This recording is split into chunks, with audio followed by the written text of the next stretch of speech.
हर रिश्ते की कीमत चुकाना पड़ती है, माता पिता के रिश्ते की कोई कीमत नहीं हुआ करती है। मान्य एक बेटी इतनी आधुनिक हो गई, पढ़ लिया लिख लिया, बहुत सुंदर थी, दर्पण में 10 बार चेहरा देखती थी, अपनी खूबसूरती पर बड़ा नाज था, उसे घमंड था, बहुत आधुनिक हो गई थी।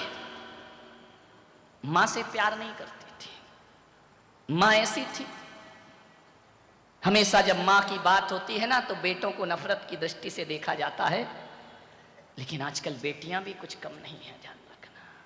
वो मां की इज्जत नहीं करती थी, मां से प्यार नहीं करती थी। जब छोटी थी तो मां उसे स्कूल की बस में छोड़ के आती थी, हाथ दिखाती थी, वाय वाय करती थी। वो बेटी रूखी सी मुस्कुराहट देके जब तक बस आंखों से ओझल ना हो जाए, मां खड़ी रहती थी, देखती रहती थी, देखती रहती थी। आंखों में जब तक देखने की शक्ति है वह बस की ओर निहारा करती थी। मेरी बेटी बहुत प्यार करती थी, लेकिन लड़की बिल्कुल प्यार नहीं करती थी। वजह क्या थी? मां अनपढ़ थी, पढ़ी लिखी नहीं थी। पागल हो गए हैं लोग। वजह यह थी कि वो ज्यादा सुंदर नहीं थी, बेटी खूबसूरत थी, वो पढ़ी लिखी नहीं थी, नादान है बोलो। पागलो, दुनिया में हर चीज में सुंदर बदसूरत देख लेना, मां से सुंदर दुनिया में कोई नहीं हुआ करता है। मां गोरी हो, काली हो, मां कैसी भी हो, मां मां होती है। मां से सुंदर दुनिया में कोई नहीं। बीबियां देखना सुंदर है या नहीं, मां मत देखना सुंदर है या नहीं, मां तो मां होती है। मां से ज्यादा सुंदर कौन होता है? हम तो उस देश के लोग हैं जहां विकराल रूप रखे, नरमुंड की माला पहने, काला रूप धारण किए, विकराल रूप धारण किए हो, जो देखने में बड़ी बीभत्स लगती हो, हिंदुस्तान उसे भी काली माता कह करके बुलाया करता है। ध्यान रखना, मां के चेहरे नहीं देखे जाते, मां का सौंदर्य नहीं देखा जाता। मां के दिल से बड़ा सुंदर दिल तो दुनिया में किसी और का हो ही नहीं सकता है। बेटी को नफरत थी, उसकी सहेलियां उसे चिढ़ाती थी कि इसकी मां बिल्कुल गंवार है, पढ़ी लिखी नहीं है। बहुत बड़ी सी बिंदी लगाती थी, पढ़ी लिखी तो थी, वही गांव जैसा पहनावा पहनती थी, सिर ढक करके जिया करती थी। उसने कभी भी अपनी मर्यादाओं का उस मां ने उल्लंघन नहीं किया। अनपढ़ थी ना, लड़की को बड़ी शर्म आती थी कि मेरी मां अनपढ़ है, गंवार है, गांव जैसी है, पिछड़ी जैसी है। जब जब उसकी सहेलियां आती वो मां से नहीं मिलती थी। मां एक दिन स्कूल गई, टिफिन लेकर, बच्ची भूल गई। जैसे ही जाकर के स्कूल में पहुंची, वॉचमैन से कहा मेरी बेटी को बुला दो। बोले ऐसे नहीं आ सकती, क्लासरूम चल रहा है, क्लास चल रही है, छुट्टी में मिलेगी। 10 मिनट की छुट्टी हुई, मां दरवाजे पे खड़ी, मेरी बेटी ये टिफिन भूल आई तू। लड़कियों ने कहा कौन है ये गंवार? उसकी सहेलियों ने कहा। उस दिन पहली बार बेटी ने कहा ये हमारे घर की काम वाली है। मां का सीना छलनी हो गया। उस बेटी ने झूठी शान शौकत के खातिर ऐसा तीर चुभाने वाला शब्द बोला, ये मेरी मां नहीं, ये मेरे घर की काम वाली है। इतना सुना मां का कलेजा फट पड़ा।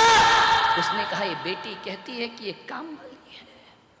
आंखों में आंसू भरे लौट आई निराश घर लौटकर। फिर भी मां का दिल था ना, बेटी से नफरत नहीं कर सकी। बहुत चाहती लड़की को, जो कहती वही काम करती, एक से एक पकवान बनाकर खिलाती। एक दिन लड़की का रिजल्ट आया, 12th में पढ़ रही थी, बहुत होशियार थी पढ़ने में। एक दिन रिजल्ट आया, 97% उसके स्कूल में आए। बड़ी शुभकामनाएं मिली। मार्कशीट लेकर के घर आई, पापा पापा, पूरे घर में आवाज लगाई, शोर मचाई। पापा नहीं थे उस दिन, ऑफिस से लेट लौटे, कुछ नहीं किया उसने, सो गई बच्ची थी। मां को रिजल्ट नहीं बताया उसने। पापा का इंतजार कर रही थी। सो गई, पापा भी आ गए। उन्होंने कहा बच्ची सो रही है, माथा चूमा और सो गए वो भी। सुबह उठे, तैयार हो रहे थे नहा धो के। बेटी उठी, उसने कहा पापा आप लेट आए, इतनी बड़ी खुशी लाई हूं मैं, क्या हुआ मेरी बच्ची, बता क्या मिला तुझे? बोले मेरा रिजल्ट आ गया पापा, मैंने टॉप किया है। अच्छा कितना? 97% मेरे 12th में आए हैं, अखबारों में मेरी फोटो है, देखो पापा मैंने मेहनत करके कितनी पढ़ाई की है। माँ रसोई घर में थी, उसे लगा कि इस बच्ची ने कल मुझे नहीं बताया, मुझसे बातें शेयर नहीं की। नफरत तो छोड़ो, ये अपनी खुशियां भी मेरे से शेयर नहीं करती है।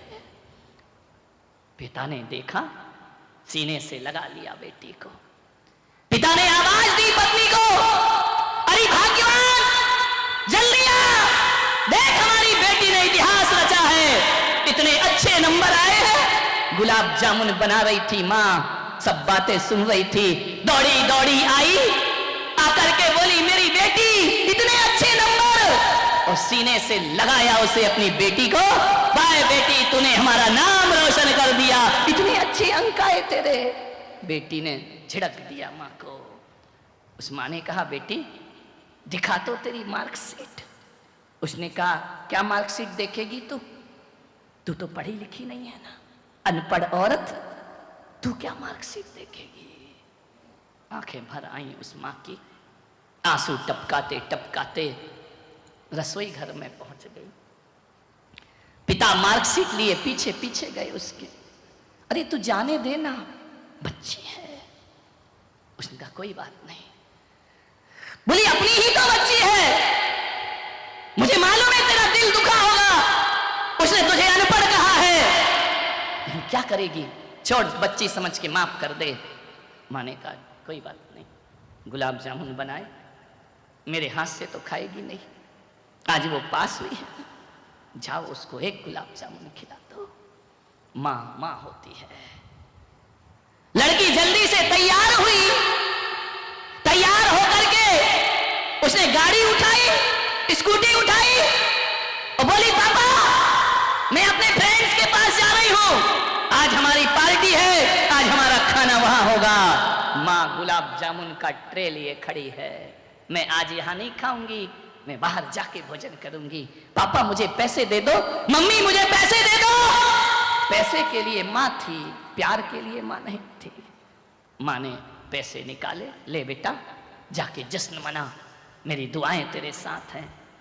कहते हैं कि वह भागी, बड़ी खुशी में हड़बड़ाहट में जा रही थी, स्कूटी लेकर भाग रही है चौराहे से, और अचानक उसका एक्सीडेंट हो जाता है, लहूलुहान हो गई, सारी खुशियां खून में बदल गई। एम्बुलेंस आई, अस्पताल ले गए। माँ को बाप को पता चला कि बेटी का एक्सीडेंट हुआ, दौड़े दौड़े गए अस्पताल में। जैसे ही पहुंचे माँ ने कहा मेरी बच्ची तुझे क्या हो गया? बच्ची तो बेहोश पड़ी थी, होश नहीं था उसे। डॉक्टर ने कहा तुरंत खून की जरूरत है, ब्लड दीजिए। पिता का ब्लड ग्रुप नहीं मिला, माँ का मिल गया। माँ ने कहा मेरा खून निकालो। एक बॉटल खून निकाला, जबकि माँ को खून की कमी थी, लेकिन उसने कहा नहीं, मेरी बच्ची का जीवन मुझसे ज्यादा महत्वपूर्ण है। डॉक्टर मेरा खून निकालो, मेरी बच्ची को जीवन दो। ब्लड निकाला उस माँ का। बदकिस्मती को देखो, माँ के शरीर में खुद खून की कमी है। एक बॉटल खून निकाला, लेकर के डॉक्टर गया उसे ऑपरेशन थिएटर में। अचानक डॉक्टर एक स्टूल से टकराया, बोतल फूट गई, खून बिखर गया पूरी जमीन पर। डॉक्टर ने कहा ये क्या हो गया? एक बोतल खून मिला, वो भी बिखर गया। यदि उसे अब खून न मिला तो बच्ची की जान खतरे में है। माँ ने कहा कि डॉक्टर और निकालो मेरे शरीर से खून। डॉक्टर ने कहा आप नहीं निकाल सकते हैं, तुम्हारे शरीर में खुद खून की कमी है। उसने कहा छोड़ो, मेरे खून की चिंता मत करो, जितना भी एक एक बूंद खून भी खींच सको मेरे शरीर से खींचो और मेरी बच्ची को जीवन दान दे दो। कैसे भी हो डॉक्टर को उसने मजबूर किया, एक बोतल और खून निकाला। माँ की पल्स डाउन होने लगी, बीपी चले जाने लगा, घबराहट हो गई, पसीने पसीने माँ ले जा करके बच्ची को खून चढ़ाया। खून चढ़ाने के बाद बच्ची जब ऑपरेशन सफल हो गया, होश में आई, क्या देखती है, मैं अस्पताल में हूं। पिता वहीं खड़े थे। पिता ने कहा, बेटा आज तू जिंदा बच गई, ये मेरी किस्मत है, तुझे खून की जरूरत थी, खून नहीं मिल रहा था बाजार में। किसने दिया पापा? वो तेरी अनपढ़ गंवार माँ ने तुझे खून दिया। लेकिन मेरी बेटी, तू जानती है तेरी माँ को खून की कमी थी, उसने अपने शरीर की आखिरी बूंद तक तुझे दे दी, और जैसे ही तुझे दी ना, तेरी माँ अब इस दुनिया में नहीं है, उसने हमेशा को आंखें मूंद ली हैं, वो संसार से चली गई है। मेरी माँ, देख बेटी, वो अनपढ़ थी, तू पढ़ी लिखी है। एक बात याद रख मेरी बच्ची, वो अनपढ़ थी ना, इसीलिए तुझे पढ़ा रही थी, लेकिन तूने उस अनपढ़ की कोई कद्र ना की जीवन में। हाँ, तेरी मां अनपढ़ थी। जब तू रात रात पढ़ाई करती थी ना, तो तेरे साथ साथ वो भी जागती थी, क्योंकि वो अनपढ़ थी। वो तुझे काजू देती थी, किशमिश देती थी, रात को चाय बना के देती थी कि मेरी बेटी पढ़ जाए। बेटी वो अनपढ़ थी, इसलिए तो बड़ी बिंदी लगा के घूमा करती थी। पढ़ी लिखी होती ना, तो वो भी मॉडर्न बन करके घूमती, वो भी ब्यूटी पार्लर जाती, वो भी अच्छे अच्छे कपड़े पहनती, लेकिन वो अनपढ़ थी। तेरी नजरों में उसकी कोई कीमत नहीं थी ना। बेटी वो अनपढ़ थी तेरी माँ। यदि वो अनपढ़ नहीं होती ना, तो किसी और का बच्चा गोद में नहीं लेती। तुझे गोद लिया था उसने, उसकी कोई औलाद नहीं थी, वो ऐसी अनपढ़ माँ थी। और पढ़ी लिखी होती ना, तो अपने शरीर और जिस्म को सजाने के लिए बिना औलाद की जिंदगी गुजार देती, मॉडर्न बन करके रहती। वो अनपढ़ थी, उसने दूसरे की बेटी पाली है, बड़ी की है। वो अनपढ़ थी, इसलिए तेरा अपमान सहन करती थी। वो अनपढ़ थी, इसलिए तेरा प्यार नहीं मिला, फिर भी तुझे प्यार करती थी। वो इतनी अनपढ़ थी कि वो ये नहीं जानती थी कि ये दूसरे का बच्चा है, उसे ज्ञान नहीं था, तुझे छाती से लगाकर उसने पाला था। वो एक अनपढ़ औरत थी दुनिया में, ध्यान रखना। पढ़ी लिखी होती तो अपने खून की आखिरी बूंद तुझे नहीं देती। वो अनपढ़ थी, जिसने अपने प्राण निछावर करके तेरे प्राणों की रक्षा की थी। बेटी ने सुना, पैरों तले जमीन खिसक गई। वो गई मां की मृतदेह के पास, पैर भारी हो रहे हैं, आंख भर रही है, भगवान से कहती है कि भगवान एक बार मेरी मां को वापस लौटा दे। बाप ने कहा, बेटा वो तो गई, जो गई वो कभी लौट के वापस। लेकिन बेटा मुझे अफसोस है कि एक अनपढ़ मां से तू नफरत करती थी। आज उस बेटी ने कहा कि पापा मैंने तो केवल कागज में 97% लाए हैं, लेकिन मेरी मां अनपढ़ होकर जिंदगी में 100% पाकर की दुनिया से चली गई। पिताजी आज मुझे लग रहा है कागजों में नंबर नहीं, नंबर तो जिंदगी में ज्यादा आना चाहिए, जीवन में नंबर ज्यादा आना चाहिए। और आज मुझे लग रहा है पिताजी कि वो अनपढ़ भी पढ़ी लिखी थी, और मैं पढ़ करके भी गंवारों का जीवन जी रही हूं। पिताजी, किताबों को पढ़ने वाला पढ़ा लिखा नहीं होता, जो किसी की भावनाओं को नहीं पढ़ सकता, उससे बड़ा अनपढ़ दुनिया में कोई दूसरा नहीं हो सकता है। मुझसे बड़ा अनपढ़ कौन होगा? पिताजी, आपने राज छुपा के रखा कि मैं उसकी पैदा की हुई बेटी नहीं थी। अरे इतना प्यार तो पैदा की हुई बेटी नहीं दे पाती है। पिताजी, आज मुझे इतनी सी बात समझने में इतनी बड़ी कुर्बानी देना पड़ी, तब मुझे जीवन का सत्य समझ में आया। सूरत वालों, उस लड़की को तो माँ की कुर्बानी देने के बाद समझ में बात आई, क्योंकि उसके सामने कोई पुलक सागर नहीं था। मैं हूं, समझो माँ बाप की कीमत क्या होती है।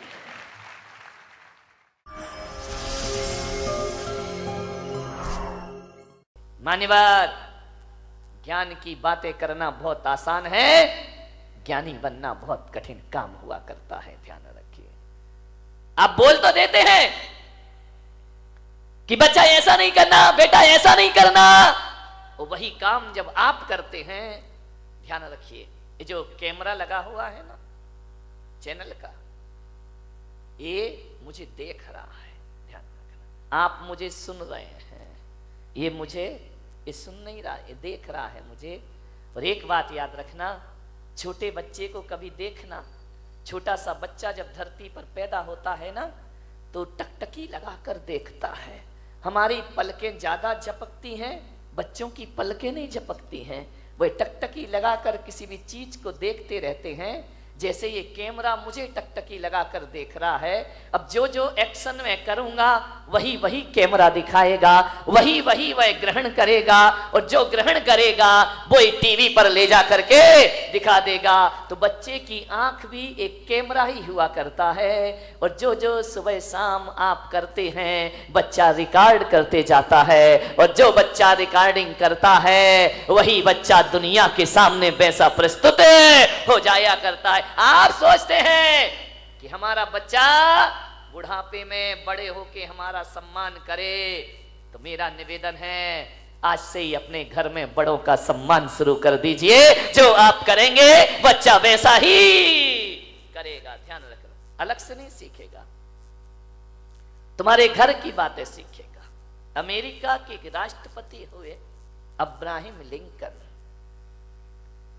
उन्होंने अपने बच्चे को एक स्कूल में दाखिला कराया, एक स्कूल में एडमिशन कराया, और जैसे ही पहले दिन बच्चा स्कूल में गया,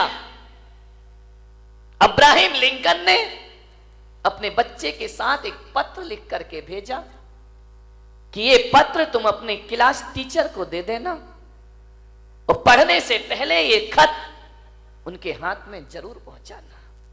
बच्चा गया स्कूल, जैसे ही क्लासरूम में पहुंचा, क्लास टीचर आए, बच्चे ने कहा कि गुरुदेव सर, ये पत्र मेरे पिता ने आपके नाम लिखा है। होश उड़ गए टीचर के कि राष्ट्रपति का बच्चा और मेरे नाम पत्र। उसने पत्र खोला, पत्र में लिखा था, आदरणीय शिक्षक महोदय, मेरा आपसे एक विनम्र निवेदन है कि आज मेरा बच्चा पहली बार स्कूल में आया है, और मेरे बच्चे को आप अच्छी शिक्षाएं प्रदान करना। मैं शिक्षक महोदय से आग्रह करूंगा कि जब मेरे बच्चे को पढ़ाओ तो ये सोचकर मत पढ़ाना कि अमेरिका के राष्ट्रपति का बेटा है, बल्कि ये सोचकर पढ़ाना कि ये किसी देश का भविष्य तुम्हारे सामने बैठा हुआ है, ये किसी देश की ताकत बैठी हुई है, एक इंसान का बच्चा है। मेरे बच्चे के सामने कोई वीआईपी व्यवस्था ना रखी जाए, और मेरे बच्चों को केवल अक्षरों का ज्ञान मत देना शिक्षक महोदय, इसे किताबी ज्ञान के साथ साथ अनुभव का ज्ञान ज्यादा प्रदान करना। मैं नहीं चाहता कि मेरे बच्चे के पास बहुत बड़ी डिग्री हो या ना हो, डिग्री हो जाए कोई बड़ी बात नहीं है, लेकिन मैं ये नहीं चाहता कि मेरा बेटा डॉक्टर, इंजीनियर, आईएएस अफसर बन के निकले या ना निकले, लेकिन आपकी शिक्षाओं से मेरा बच्चा एक सच्चा और अच्छा इंसान बन करके स्कूल से निकले। ये राष्ट्रपति आपसे निवेदन करता है। अमेरिका के राष्ट्रपति कह रहे हैं किताबी ज्ञान ही नहीं, मेरे बच्चे को सिखाना कि बड़ों के साथ कैसे पेश आते हैं, बुजुर्गों के प्रति हमारे क्या भाव होना चाहिए, और मेरे बच्चे को समझाओ कि छोटों के साथ कैसा रहना चाहिए। और शिक्षक महोदय से मेरा निवेदन है कि मेरे बच्चे को ये मत सिखाना कि जिंदगी रेल की पटरी पर भाग रही है। मेरे बच्चे को एक चीज सिखाना कि जिंदगी सांप सीढ़ी का खेल हुआ करता है।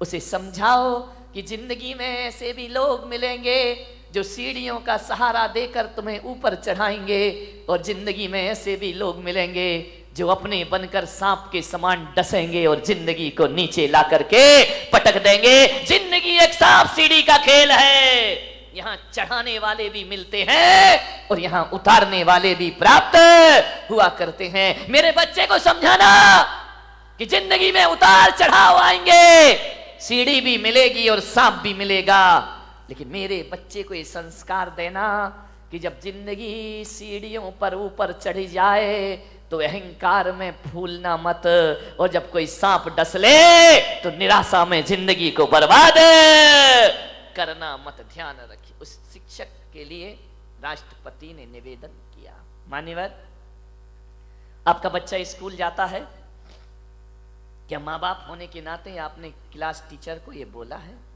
कि मेरे बच्चे को अच्छा इंसान बनाना? नहीं बोला ना।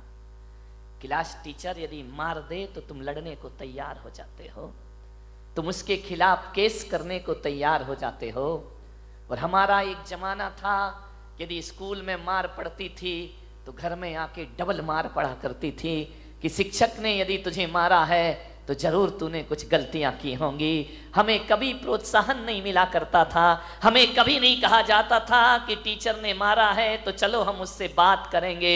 उन्होंने कहा तुमने गलत काम किया होगा इसलिए गुरु ने तुम्हारी पिटाई की। और जब हम रोते रोते घर आ जाते थे तो हमारे माता पिता कहते थे कोई बात नहीं है, गुरु ने मारा है ना, अरे मार पड़ेगी धम धम और विद्या आएगी छम छम। ध्यान रखिए बेटे, ये गुरु का डंडा नहीं है, ये तेरी बुराइयों पर किया गया प्रहार हुआ करता है। कहां गए वो संस्कार, कहां गई वो शिक्षाएं? विचार करिए। मैं ये नहीं कह रहा हूं कि स्कूलों में बच्चों को नाजायज मारना चाहिए, मैं इसके भी खिलाफ हूं मेरे भाई, ध्यान रखिए।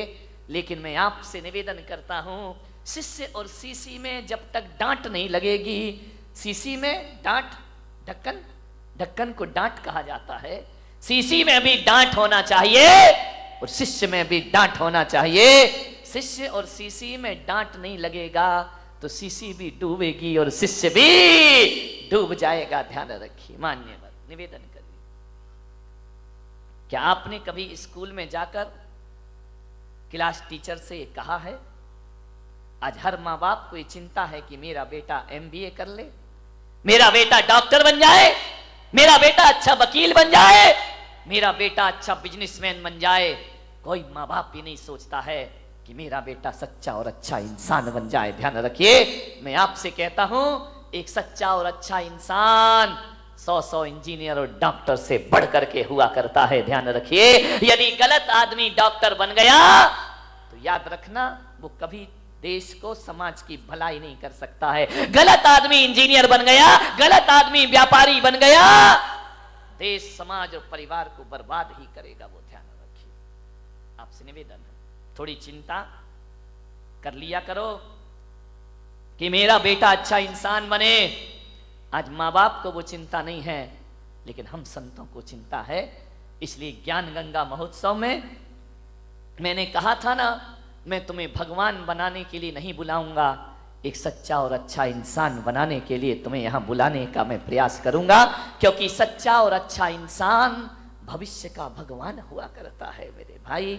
जो इंसान नहीं बन पाया वो भगवान क्या बनेगा? दुनिया से भागते फिरते हो, भगवान को तुम क्या पाओगे? ध्यान रखिए। मान्यवर विचार कर, अच्छा इंसान की जरूरत है इस देश को, अच्छे आदमी की जरूरत है इस देश को।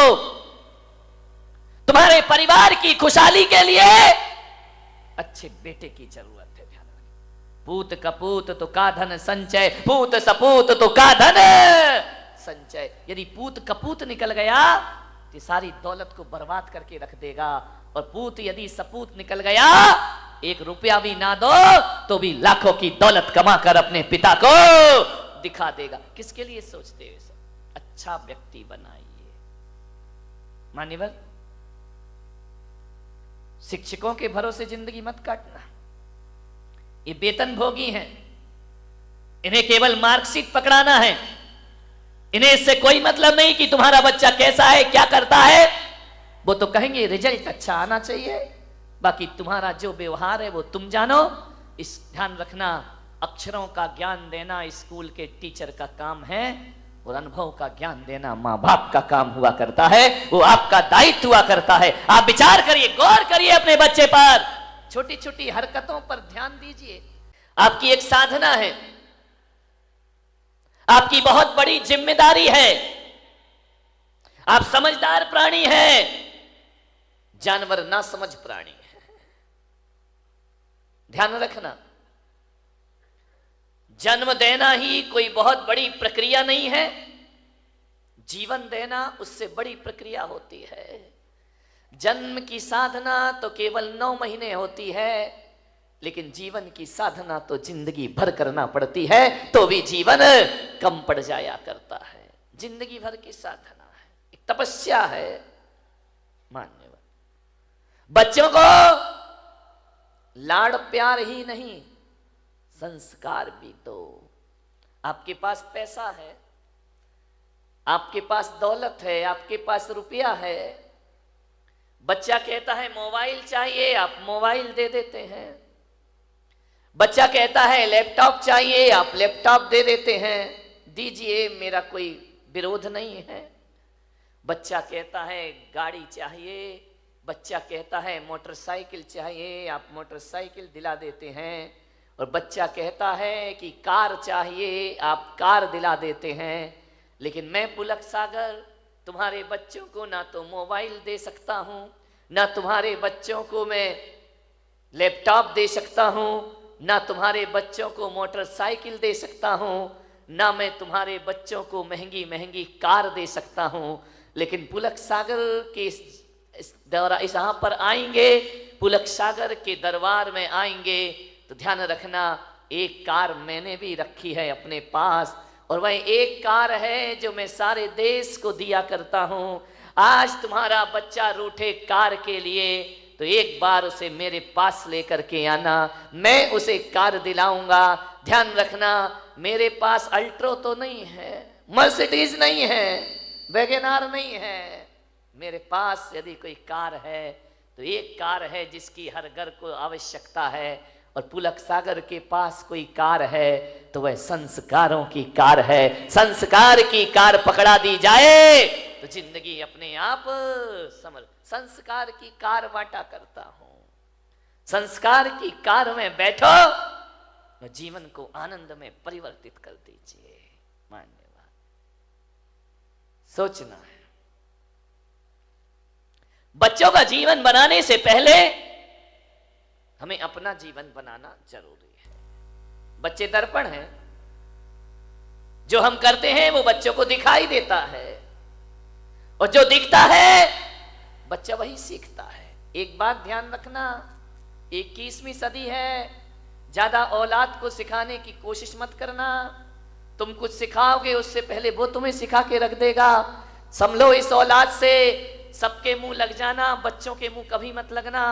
बड़े होशियार होते हैं ये बच्चे, बड़े होशियार होते हैं। आज के युग में 21वीं सदी में मूर्ख बच्चों का पैदा होना बंद हो गया है। अब बुद्धू औलाद पैदा नहीं हुआ करती है, अब तो बहुत समझदार औलाद पैदा हुआ करती है। बड़ी पढ़ी लिखी औलाद पैदा हो रही है। जो तुम्हें नहीं आता वो बच्चों को आ जाता है। हो सकता है कि आपको पूरा मोबाइल चलाना भी नहीं आता हो, और आपकी औलाद खटखट मोबाइल चला करके दिखा दे, आपसे कह देगी पापा तुमको तो कुछ आता ही नहीं। बच्चे बड़े होशियार हैं, बच्चों को ज्यादा सिखाने की गलतियां मत करना, नहीं तो बड़ी दिक्कत हो जाएगी।